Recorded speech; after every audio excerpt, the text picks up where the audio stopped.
കണ്ണു തുറക്കുമ്പോളെ എന്റെ ദൈവമേ. അച്ഛമ്മേ ഒന്നുമില്ല മോളെ.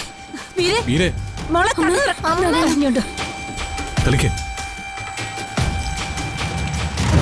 മോളെ മീരെ.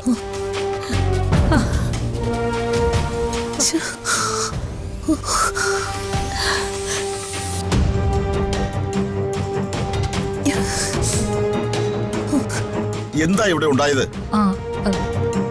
മീരയുടെ മുടി ഈ ഫാനിൽ കുരുങ്ങി. നീ എന്തേ കാണിച്ചത്? ഈ ഫാനിന്റെ അടുത്ത് നിന്നിട്ടാണോ മുടി ഉണക്കുന്നത്? ഇവിടെ ഹെയർ ഡ്രയർ ഇരിപ്പില്ലേ? ആ, എന്തായാലും ജീവൻ അപകടമൊന്നും പറ്റിയില്ലല്ലോ, അത് തന്നെ ഭാഗ്യം. ഇവൾ എന്റെ മുറിയിലേക്ക് കയറി വന്നതുകൊണ്ടാ ഈ അപകടം ഉണ്ടായത്. ഞാനോ? ഞാൻ എന്ത് തെറ്റാ ചെയ്ത്? എന്തിനാ വേറെ ചെയ്യുന്നേ? ആ വലത് കാലെടുത്ത് കുത്തിയാ മതിയല്ലോ. ആ ഡ്രസ്സ് സമ്മാനമായിട്ട് തന്നപ്പോഴേ എനിക്ക് അറിയായിരുന്നു ഇന്ന് എന്തെങ്കിലുമൊക്കെ സംഭവിക്കുമെന്ന്.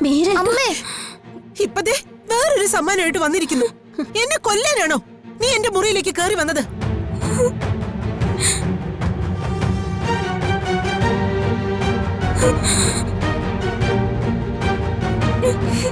മീരെ, നീ എന്തിനാ അവളെ കുറ്റപ്പെടുത്തുന്നത്? ഇവളെന്ത് തെറ്റ് ചെയ്തു? അവന്തികയല്ലേ നിന്റെ കൂടെ നിന്നത്? അയ്യോ, ഞാനിങ്ങോട്ട് വന്ന് കയറിയതേ ഉള്ളൂ. അപ്പോഴാ അർച്ചന മീരയ്ക്ക് എന്തോ കൊണ്ടുവന്നത്.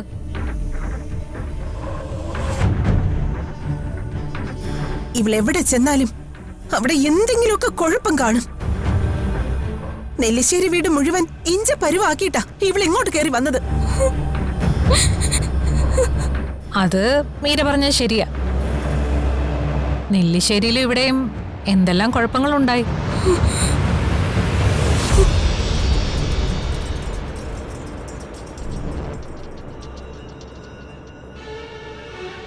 അതൊന്നും എന്തായാലും വെറുതെ സംഭവിച്ചതല്ല. ചില ദോഷങ്ങളൊക്കെ ഉണ്ടെന്ന് പറയുന്നതും വെറുതെ ഒന്നുമല്ല. മതി. അവന്തിക ഇങ്ങോട്ട് വന്നത് എന്റെ മോളെ കുറ്റപ്പെടുത്താനാണോ അതോ ഇവരുടെ വെഡിങ് ആനിവേഴ്സറി കൂടാനാണോ? നെല്ലിശ്ശേരിയിൽ വെച്ച് നീ ഇവളെ പരമാവധി ഉപദ്രവിച്ചു. ഇവൾ അവിടെ നിന്ന് പോകാൻ തന്നെ കാരണം നീയാ.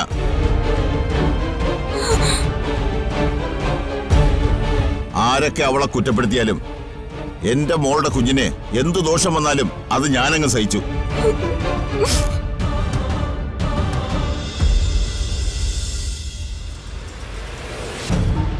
വരുന്നത് എന്തായാലും ഞങ്ങൾ അനുഭവിച്ചോളാം.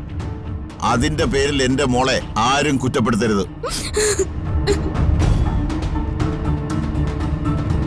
ഞാൻ ആരെയും കുറ്റപ്പെടുത്തിയിട്ടില്ല. സത്യം പറഞ്ഞു എന്ന് മാത്രമേ ഉള്ളൂ. അത് കുറ്റമെങ്കിൽ ഞാനങ്ങ് പോയേക്കാം. പിന്നെ ഫാനിൽ മുടി ഒരുങ്ങി എത്രയോ പേര് ദാരുണമായി മരിക്കുന്നു. എന്തായാലും മീര രക്ഷപ്പെട്ടല്ലോ, അത് തന്നെ ഭാഗ്യം.